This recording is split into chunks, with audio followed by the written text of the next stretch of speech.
يا وجيه الدين والكرم وحليف العلم والحكم. الحمد لله رب العالمين، والصلاة والسلام على أشرف الأنبياء والمرسلين سيد الأولين والآخرين، نبينا وحبيبنا وشفيعنا وسندنا ومولانا محمد وعلى آله وأصحابه أجمعين، وعلى من أحبهم وتبعهم بإحسان إلى يوم الدين. أما بعد،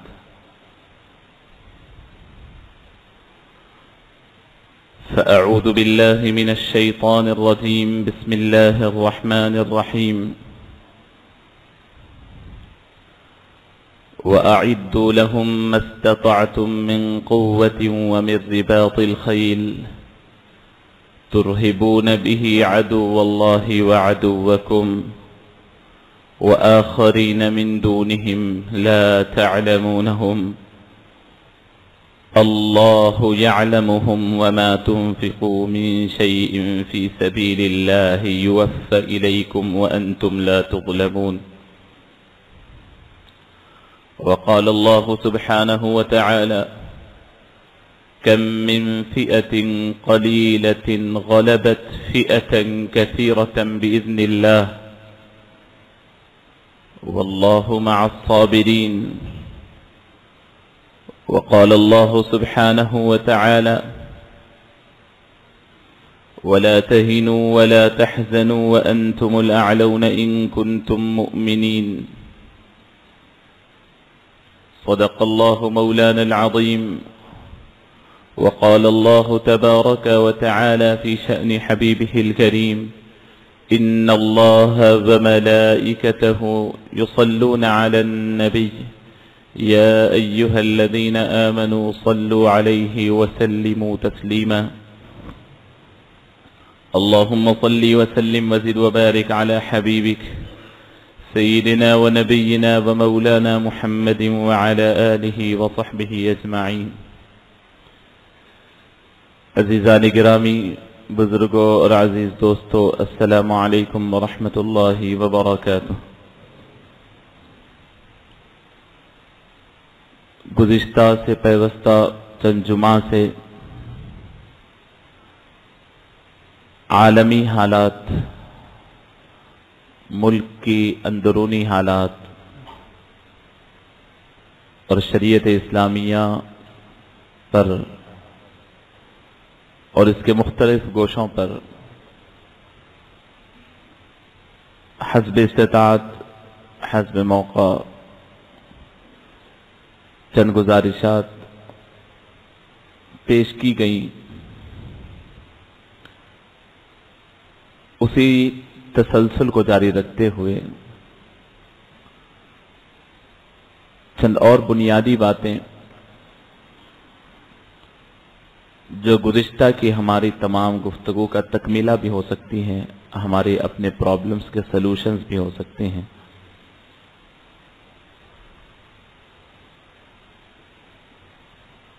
تفصیلات اور تمہید کا وقت نہیں ہے، میں بلا کسی تمہید کے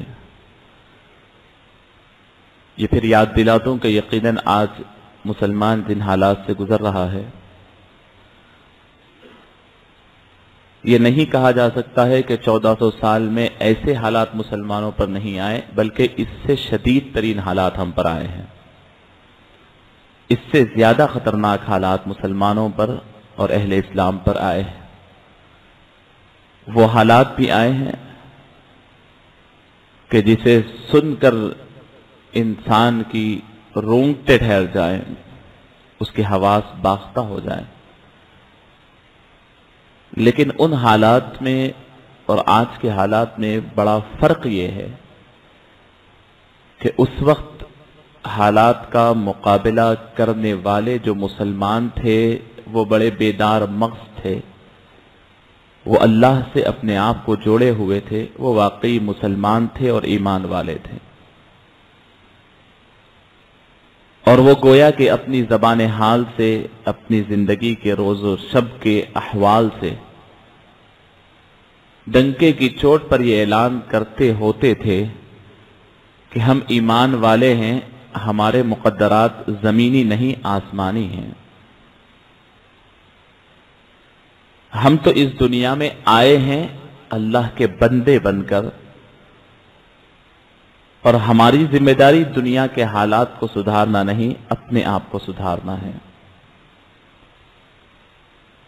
دنیا کی طرف نگاہ اٹھانے سے پہلے وہ مسلمان اپنی طرف دیکھتے تھے، ضرور دنیا بھر کے اوپر حکومت کیے، دنیا کے بڑے بڑے نظام سے ٹکرائے، ٹکر لیے، اور ان کو چیلنجز ان کو دے، اور ان کو اس نظام اسلام کی طرف مائل ہونے کی ہر لمحہ ترغیب بھی دیے اور چیلنج بھی کیے، اور اپنے سامنے ان کو جھکا کر رہے، اور یہ صرف مار دھاڑ سختی کے ذریعے نہیں، اخلاق، کردار، بہترین انداز کونسلنگ اور ان کی عقلی دلائل کے ذریعے اسلام نے وہ مقام دیا کہ دشمنوں کے ایوانوں کے اندر، بڑے بڑے بادشاہوں کے محلوں کے اندر اسلام ان ممالک میں نہیں پھیلا جہاں پر مسلمانوں کی حکومت رہی، بلکہ مسلمان تنے تنہا غیروں کے ملک میں گئے اور پوری کی پوری آبادیوں کو مسلمان بنائے،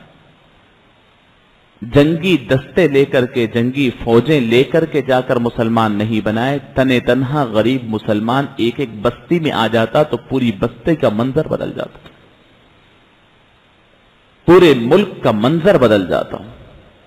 باطل طاقتیں، جھوٹ، فریب، ظلم، ستم، طاغوتی طاقتیں آپس میں ٹکرا ٹکرا کر پاش پاش ہو جاتی، شیطان اور شیطانی قوتیں، گناہ اور گناہگار، بری اور بدکار، برائی اور بدکار، یہ تمام کے تمام خود اپنی منہ کی آپ کھاتے۔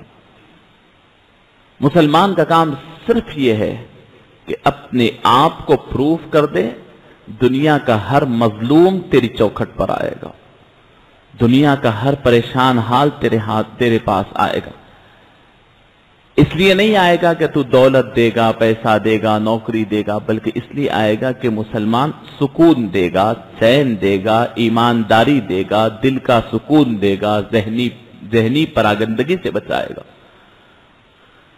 ہم نے ہر وقت 1400 سال سے لے کر آج تک استغنا، بے نیازی کا دعویٰ کیا ہے، تو پیسے کی بے نیازی نہیں، حکومت کی بے نیازی نہیں، طاقت و قوت، یہ اسلحہ و بارود کی بے نیازی نہیں، یقیناً ہمارے پاس خزانے ہیں، ہم لٹانے تیار ہیں، وہ خزانے انسانیت کے ہیں، وہ خزانے بھائی چارگی کے ہیں، وہ خزانے محبتوں کے ہیں، وہ خزانے آپس میں انتہائی الفت و محبت پیدا کرنے کے ہیں، ہمارے پاس آج بھی ہیں۔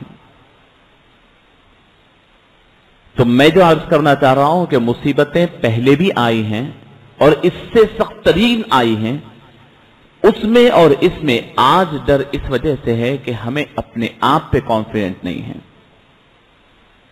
اس زمانے کے مسلمانوں کو اپنے آپ پہ بھروسہ تھا، کانفیڈنٹ تھا، یقین تھا۔ وہ یقین اس طرح تھا کہ مولا ہم آپ کے بندے ہیں، جب کبھی حالات بگڑتے تو اپنے اور اپنے رب کے حالات کا جائزہ لیتے، جب یہ دیکھتے کہ میرے رب سے میرے تعلقات اچھے ہیں تو پھر دنیا کی کوئی پرواہ کیے بغیر، اپنی طاقت کا خیال کیے بغیر بڑی آسانی سے سامنے والے سے بھیڑ جاتے اور اپنے آپ کو نافذ کر کر اور اپنے آپ کو قائم کر کے رہتے۔ مسلمانوں کا پاور اللہ کا تعلق ہے، مسلمانوں کا اسلحہ، مسلمانوں کی ہر قسم کا پاور اللہ سے رابطہ ہے، اللہ کا تعلق ہے۔ مسلمان کا جو کوئی عمل، جو کوئی ایکشن، جو کوئی اس کی طرف آنے والا ہو یا اس کی طرف سے دوسری طرف جانے والا کوئی ایکشن ہو، یہ ڈائریکٹ نہیں ہوتا، یہ اللہ سے ہوتا ہوا جاتا ہے۔ اور شیطان کا سب سے پہلا کام یہ ہے کہ مسلمان کو کمزور کرنا ہے تو اس کا رابطہ اس کے رب سے توڑ دو، اس کا تعلق اس کے رب سے توڑ دو۔ وہ جب تک رب سے جڑا رہے گا دنیا کی کوئی طاقت اس کو نقصان نہیں پہنچا سکے گی۔ نقصان اسی کو پہنچے گا جو رب سے تعلق توڑے گا۔ تو شیطان یہ تمام باطل طاقتوں کا گروہ ہے جو ان کو سنبھالا ہوا ہے، وہ اور تمام طاقتیں ہر لمحہ یہ کوشش کرتی ہیں کہ انسان خدا سے غافل ہو جائے، مسلمان اللہ کو چھوڑ دے۔ اور یہ کمزوری ہم جائزہ لے تو ہم میں ہر فرد میں، ہم میں کا ہر فرد کس منہ سے اپنے رب سے مانگے، کس منہ سے خدا سے بات کرے، کس منہ سے پوچھے اپنے رب سے، جبکہ مجھے یہ کانفیڈنٹ نہیں کہ میں ایک رات بھی اپنے رب کی نافرمانی کے بغیر گزار سکتا ہوں یا نہیں۔ کوئی ایک دن 24 گھنٹے وعدہ کر لوں کہ مولا آپ کی نافرمانی کے بغیر گزارو تو میرے اپنے نفس سے مجھے اتنا کنٹرول نہیں کہ پورا دن گزار سکوں کہ نہیں۔ مسلمانوں کو تربیت یہی دی گئی، اہل ایمان کو تربیت یہی دی گئی۔ سرکار دو عالم صلی اللہ علیہ وسلم کی مبارک حیات طیبہ کے 23 سال کا عرصہ بہت مختصر عرصہ ہے کہ پوری دنیا میں اسلام کو پھیلانا ہے، پوری دنیا میں اسلام نافذ کرنا ہے۔ ایک ایک لمحہ بڑا قیمتی ہے، ایک ایک ساعت بڑی قیمتی ہے۔ صرف 23 سال کا عرصہ ہے، لیکن اس کے اندر فرد کو بنانے میں، شخصیت کو بنانے میں، اپنی پرسنالٹی کو بنانے میں 13 سال کم از کم صرف اسی لیے صرف کیے گئے کہ اپنے آپ کو مضبوط کرو۔ تم اپنے آپ کو بنا لو تو دنیا کی کوئی حیثیت تمہارے سامنے نہیں ہے۔ تم پہلے بارہا اپنے آپ کو مناؤ کہ میں رب کا بندہ ہوں، میں رب کا بندہ ہوں، میں رب کا بندہ ہوں۔ جب تم یہ منوا لو اپنے نفس کو کہ اس دنیا میں میں اللہ کا بندہ بن کر کے آیا ہوں، یہ اگر منوا لو تو پھر دنیا تم کو ماننے لگے گی۔ تمہیں اپنے آپ کو منوانا ہے کہ میں خدا کا بندہ ہوں۔ یہ اگر منوانے میں انسان مسلمان کامیاب ہو گیا، اپنے نفس کو منوانے میں، اپنے عمل میں یہ چیز لانے میں، تو دنیا کو اس کے علاوہ کوئی راستہ نہیں۔ دنیا مجبور ہے یہ مسلمان کو ماننے کے لیے، اور مانی ہے۔ اب رہی یہ بات کہ شیطان ہمیں الجھائے رکھتا ہے کہ دشمن اتنا پاورفل ہے، دشمن اتنا طاقتور ہے، دشمن ایسا ہے، دشمن ویسا ہے، دشمن ہمارے منہ کو آ چکا ہے، دشمن ہمارے گلے میں پھندا ڈال چکا ہے، دشمن ہماری رسی کو ٹائٹ کر رہا ہے، کس رہا ہے، دشمن ہمارے پیچھے خنجر لے کر کھڑا ہے۔ تاریخ بھری پڑی ہے کہ مسلمان اس کو کہتے ہی نہیں جو دشمن سے ڈرے۔ دشمن کو شکست دینے کے لیے اللہ کے پاس بہت بڑی طاقت کی ضرورت نہیں ہے۔ قرآن پاک میں اور احادیث کریمہ میں جو واقعات آئے ہیں وہ صرف سن لینے اور اڑا دینے کے نہیں، وہ نئے واقعات نہیں، وہی پرانے واقعات جو بارہا آپ سنتے ہیں اسی کا حوالہ دیتا ہوں۔ مکہ مکرمہ کے اندر سرکار دو عالم صلی اللہ علیہ وسلم کو نعوذ باللہ قتل کرنے کے لیے 200 سرخ اونٹوں کی لالچ دی گئی۔ مکے کے تمام شہسوار، تمام نوجوان اپنی اپنی ٹکڑیوں کو لے کر کے نکل گئے کہ کہیں محمد الرسول اللہ مل جائے صلی اللہ علیہ وسلم تو نعوذ باللہ انہیں قتل کر دے۔ تو اللہ رب العزت نے فرشتوں کی ایک ٹولی بھیجا کر بڑے تخت پر بٹھا کر ان کو آسمانوں میں نہیں اٹھا لیا، بڑے مضبوط قلعہ بنا کر اطراف سے فرشتوں کا بڑا پروٹیکشن دے کر کے اس نے محفوظ نہیں کیا۔ اللہ دنیا کو بتلانا چاہتے ہیں کہ تمہاری قوتیں اور طاقتوں کی انتہا جو ہے اس کی حیثیت کیا ہے خدا کے پاس۔ اے انسانوں، اے مسلمانوں، تم یہ نہ دیکھو کہ دشمن کا پاور کتنا ہے، یہ دیکھو کہ تمہارا اپنے رب سے رابطے کا پاور کتنا ہے۔ غار ثور میں گئے اللہ کے نبی صلی اللہ علیہ وسلم. ابھی بھی آپ جا کر کے دیکھ سکتے ہیں کوئی ڈیپ غار نہیں ہے. دنیا کو معلوم ہے بڑا چھوٹا سا غار جس میں صرف 2 آدمی آ سکتے ہیں, تیسرا نہیں آ سکتا.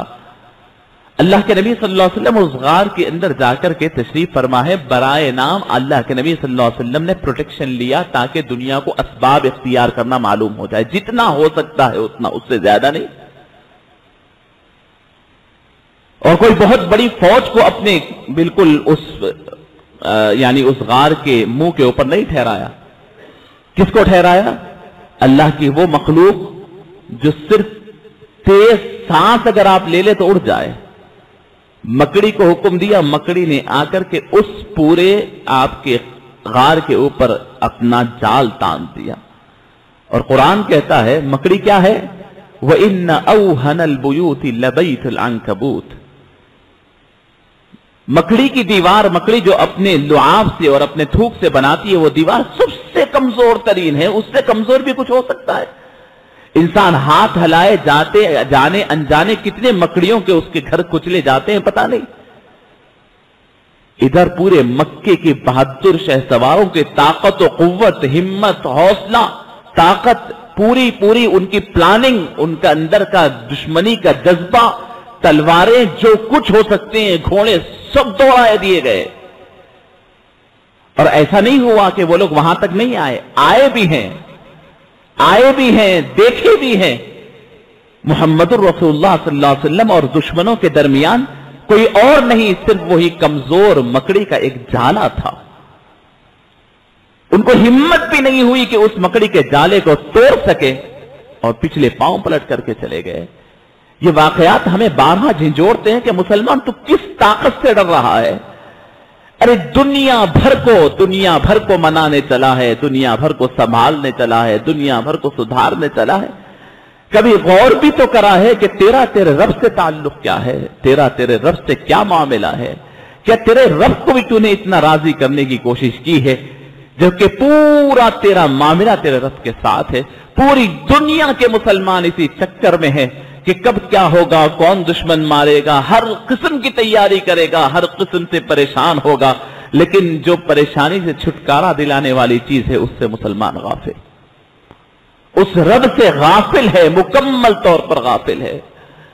فرماتے ہیں کہ جب انسان گناہ کر لیتا ہے, اللہ کی نافرمانی کر لیتا ہے, تو اس کا ادنا ترین نقصان اس کو یہ ہوتا ہے, سب سے چھوٹا نقصان یہ ہوتا ہے کہ آسمان کے تمام اللہ کی مدد کے دروازے اس کے لیے بند ہو جاتے ہیں.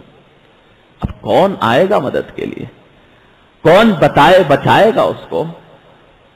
ارے میرا رب جو میرا آقا ہے, جو میرا مولا ہے, جس کو مجھے ماننا ہے, جس کے نام پر میں ہوں, وہ اپنے دروازے مجھے باہر کر بند کر دے تو اب کون بچائے گا مجھے. اور اگر رب دروازہ کھولتا ہے میرے لیے, رب راضی ہو جاتا ہے, تو دنیا کی کون سی طاقت ہے. آپ نے موسیٰ علیہ السلام کی پرورش کو دیکھا ہے, کیا تھی موسیٰ علیہ السلام کی پرورش, کیسے کیے ہیں. یہ واقعات ایسے ہی ایکسیڈنٹلی نہیں ہوئے, اللہ نے قرآن میں کیوں ذکر کیا. 50,000 بچوں کو ذبح کرنے والا فرعون, ان کی ماں کے دل کے اندر اپنے بچے کے واسطے پیار آیا, تڑپ آئے, ہاتھ اٹھا کر اللہ سے مانگا, میرے رب میرے بچے کو بچا لے. تو اللہ نے یہ نہیں کہا کہ پھر اے موسیٰ کی ماں تم اپنے گھر کے اندر خندق کھود کر اوپر سے ڈال کر کے بچے کو وہ چھپا لو. فرمایا کہ ڈال دو, ایک لکڑی کے صندوق میں ڈال کر کے تم سمندر میں چھوڑ دو, اور اس سمندر کے اندر کے مچھلیوں کو حکم دے کر کے اللہ حفاظت سے اندر اس کو غرق کر دے سکتے تھے. فرمایا وہ ضرورت نہیں. کون ہے وہ دشمن؟ فرعون ہے. ٹھیک ہے, اس صندوق کو ہواؤں کو حکم دیا کہ اسے دھکیلتے ہوئے کوئی اور جگہ پر نہیں, فرعون ہی کے پاس لے جاؤ. فرعون کے پاس پہنچنے کے بعد موسیٰ علیہ کس سے دنیا بچ کر پھر رہی ہے, اور اللہ نے موسیٰ کی پرورش کے لیے فرعون ہی کے دربار میں پہنچایا. جب فرعون کے گھر کو صندوق پہنچتا ہے, ان کی اہلیہ اور فرعون خود کھولتے ہیں, تو اللہ کو کوئی ضرورت نہیں, دل خدا کے ہاتھ میں ہے. وہ ظالم جب بچے کو دیکھتا ہے, 50,000 بچوں کا قاتل, اتنا ظالم, اس کا دل جب ان بچے کی طرف نگاہ پڑتی ہے تو پتہ نہیں اللہ نے حضرت موسیٰ کی آنکھ سے اس کے دل پر وہ اثر کروایا کہ دل موم ہو گیا, اور کہا کہ شاید یہ بچہ میرے فائدے کا ہوگا، اٹھا لیا۔ اے عقل کے اندھے، تو کہاں گئی تیری عقل؟ کہاں گئے تیرے نجومی جو تجھے بتلاتے تھے کہ تیری بادشاہت ایک بنی اسرائیل کے بچے کے ہاتھ ٹھکرائے جانے والی ہے، ٹکڑے ہونے والی ہے؟ بڑا سمجھتا تھا کہ دنیا کی حکومت میں کر رہا ہوں، کہاں کر رہا ہے؟ کس بچے کو تو نے اٹھایا ہے؟ وہ 50,000 جو مارے گئے وہ تو معصوم تھے، ان کی خاطر وہ 50,000 کو مارنے لگایا تھا، اور یہ آ کر تمہارے گھر میں پل رہے ہیں۔ اور ان کی ماں سے وعدہ کیا، اللہ نے وعدہ کیا قرآن میں ہے، اِنَّا رَادُّوهُ إِلَيْكِ وَجَاعِلُوهُ مِنَ الْمُرْسَلِينَ۔ اے موسیٰ کی ماں، تم ڈرنے کی ضرورت نہیں ہے، یہ پانی میں چھوڑ دو۔ ماں تڑپ رہی تھی، بلک رہی تھی، کانپ رہی تھی، وہ ماں اپنی کمزوری کو جانتی تھی، فرعون کے ظلم کو جانتی تھی، ادھر بیٹے کا پیار ان کے پاس تھا۔ ایک چیز مضبوط تھی، وہ یہ کہ اپنے رب سے اس کا تعلق تھا، جو کہتی تھی رب سے کہتی تھی، رب کی نافرمان نہیں تھی، رب کی فرما برداری تھی۔ وہ ایک ہی طاقت موسیٰ کی ماں کی تھی۔ اللہ نے فرمایا، موسیٰ کی ماں تم پریشان ہونے کی ضرورت نہیں، ہم تمہارے بیٹے کو نہ صرف تمہارے پاس واپس لوٹائیں گے بلکہ انہیں ہمارا رسول بھی بنائیں گے۔ اِنَّا رَادُّوهُ إِلَيْكَ، ہم لوٹائیں گے۔ ہم کہاں بھیج رہے ہیں؟ ظالم اور قاتل کے دربار میں، اور فرماتے ہیں لوٹانے کی ذمہ داری ہماری ہے۔ کیسے لوٹائیں گے پروردگار؟ ہمارے عقل میں نہیں آتا۔ اللہ نے فرمایا تم وہ سب تمہاری ذمہ داری نہیں ہے، تم اپنی ذمہ داری ادا کرو، ہم اپنا کام کریں گے۔ آج ہم یہ چاہتے ہیں کہ خدا کی پورے کام میں کروں، ان کو سکون دوں، ان کو راضی کروں، حالات دنیا کے سدھار دوں، فلاں کروں۔ اللہ فرماتے یہ تمام ذمہ داری تو ہماری ہے، تمہاری ایک ہی ذمہ داری ہے، دیکھو کہ تمہارا اور تمہارے رب کا رابطہ برابر ہے یا نہیں ہے۔ کہیں تم تمہارے رب کو دھوکے میں تو نہیں رکھے ہوئے ہیں، کہیں تم تمہارے رب کو ایک قسم سے یہ سمجھے ہوئے ہیں، تمہارے نفس کو دھوکہ دے کر یہ سمجھے ہوئے ہیں کہ آج میں اس سے بچ جاؤں گا، اللہ کی نافرمانی کر لوں گا، مجھے یہ نہیں دیکھ رہا ہے، وہ نہیں دیکھ رہا ہے۔ تمہارے رب سے رابطہ کہیں تمہارا یعنی منقطع تو نہیں ہو گیا ہے، ٹوٹ تو نہیں گیا ہے، بس اتنا تم جان لو، باقی خدا دیکھ رہے۔ اللہ کو دھوکہ دینا، اللہ نے قرآن میں اس لفظ کو استعمال کیا ہے کہ شیطان اور شیطانی قوتیں سمجھتے ہیں کہ وہ خدا کو دھوکہ دے رہے ہیں۔ فرمایا نہیں، خدا کو دھوکہ نہیں دے رہے ہیں۔ فرمایا یخادعون اللہ والذین آمنوا، وہ لوگ اللہ کے ماننے والے مومنین کو دھوکہ دینا چاہتے اور سمجھتے ہیں کہ ہم نے دھوکہ دے دیا، کیسا چخمہ دے دیا۔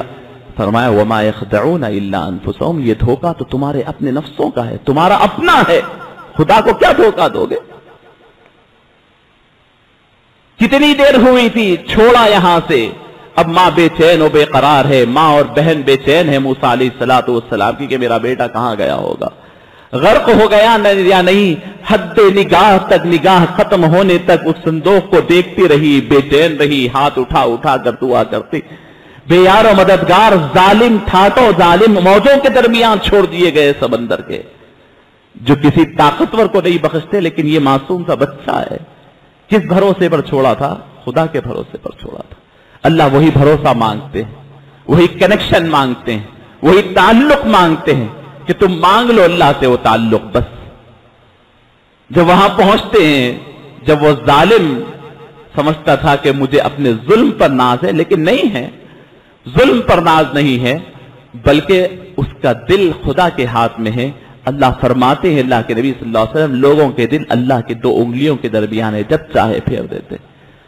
جو بچہ فرعون اور ان کی اہلیہ کے ہاتھ میں آیا تو رونے لگا، بھوکا اور پیاسا، وہ تشویش میں مبتلا ہو گئے کہ کہاں جائے گا یہ بچہ، اس کو کھلائے گا کون، پلائے گا کون؟ شاہی اعلان ہوا کہ جتنی دایائیں اور جتنی عورتیں ہیں جو دودھ پلا سکتی ہے آ جائے، اس بچے کو دودھ پلانا ہے۔ پریشان ہو گئے، اب ایک قطار لگی ہوئی ہے دودھ پلانے والیوں کی۔ اللہ نے موسیٰ کو حکم دیا، بالکل کم سین ہے، فرمایا کسی کا دودھ پینے کا نہیں ہے۔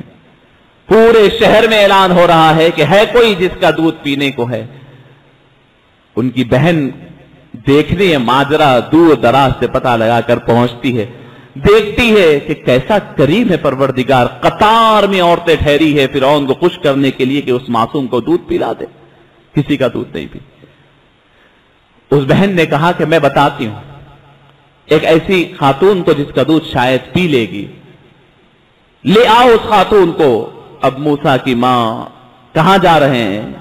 کیا منظر ہے، کیا نظام ہے میرے رب کا، کون ہے اس سے بہتر بچانے والا؟ یہ کمزور ماں اپنے ہاتھ اٹھاتے وقت اس کے سامنے جو صرف رب تھا، صرف رب تھا، صرف رب تھا، اور اب اپنے پاؤں اٹھا کر جا رہی ہے تو خوشی کے مارے پاؤں لڑکھڑا رہے ہیں، پاؤں رکھنے سے پہلے اٹھ رہے ہیں، اٹھنے سے پہلے رکھے جا رہے ہیں، بڑی تیزی سے دوڑ کر جاتی ہے۔ تو کیا ہوا؟ وہاں جانے کے بعد بڑے استقبال سے بلائی گئی، اور جب موسیٰ ان کا دودھ پینا شروع کیے تو ان کے ہاتھ میں موسیٰ کو دے دیا گیا اور کہا گیا کہ یہ شاہی مہمان ہے، لے جاؤ اپنے گھر میں، تم جو دودھ پلائیں گے اس کی عوض بھی ہم تمہیں دیں گے۔ یہ رب ہے، اور آج بھی وہی رب ہے، آج بھی وہی رب ہے۔ ضرورت اس بات کی ہے کہ زمینی جو قوتیں اور زمینی جو رابطے ہیں وہ خدا تک صحیح پہنچتے نہیں ہیں، وہ خدا تک صحیح پہنچتے نہیں ہیں۔ دنیا کی قوتیں، دنیا کے عیش و آرام سامنے آتے ہیں تو وہ رب کو بھول جاتے ہیں، اس رب کو بھول جاتے ہیں، اس خالق و مالک کو بھول جاتے ہیں جو انتہائی مشکل ترین حالات میں ہمیں بچاتا ہے، سنبھالتا ہے، سدھارتا ہے، حیات دی ہے، ہمیں بچایا ہے۔ آج کمزوری یہی ہے، بڑی کمزوری یہی ہے، دنیا بھر کے حالات، اور یاد رکھیں کہ یہی تعلق ہماری اسٹرینتھ ہے، ہمارا پاور ہے، ہماری قوت ہے، اور اگر یہ نہ ہو تو دنیا کی کوئی قوت مسلمانوں کی تقدیر بدل نہیں سکتی، مسلمانوں کو سدھار سنبھال نہیں سکتی۔ یہ ایک واقعہ نہیں، ایسے سینکڑوں واقعات ہیں، صرف انبیاء کے نہیں، صحابہ اور تابعین اور آگے آنے والے ہر فرد کے جس کے دل میں ایمان کی قوت اور اپنے رب سے رابطہ ہو جائے۔ ہم نے کلمہ پڑھا ہے خدا کا، ہم نے لا الہ الا اللہ محمد الرسول اللہ پوری قوت کے ساتھ پڑھا ہے، ہمیں بارہا اس کا سبق پڑھنی چاہیے۔ لا الہ الا اللہ کا مطلب یہی ہے کہ اس روئے زمین میں کوئی ایسی طاقت نہیں جو مسلمان کی چہرے کو، مسلمان کی پیشانی کو اپنے سامنے جھکا سکے۔ ہم یہ یقین کر کے پڑھتے ہیں لا الہ الا اللہ کہ ہماری تمام تر قوتیں ہم نے گروی رکھ دی ہے میرے رب کے پاس، اس کے علاوہ کوئی اور رب نہیں، اس کے علاوہ کوئی طاقت نہیں جس کے سامنے ہم جھک سکے، اور یہ میرا رب ہے جس کے دامن میں پکڑا ہوں، جس کے خزانے میں کوئی کمی نہیں ہے۔ عزت دینے والا وہی ہے، ذلت دینے والا وہی ہے، کامیابیاں اس کے در سے ملتی ہے، ناکامیاں اس کے در سے ملتی ہے۔ یقین کریے عزیزان گرامی، کوئی غیر جرم کرے تو انسان کو اتنا تکلیف نہیں ہوتی، اپنوں سے اگر کوئی ٹھیس پہنچتا ہے تو پھر بہت نقصان دہ اور بہت تکلیف دہ ہوتی ہے۔ دنیا چاہے کچھ کرے میرے رب کو اتنا ناراض نہیں کرے گی، لیکن جب مسلمان خدا سے غافل ہو جائے، گناہوں میں ملوث ہو جائے، تو اس سے زیادہ تکلیف دہ چیز کچھ نہیں ہوتی۔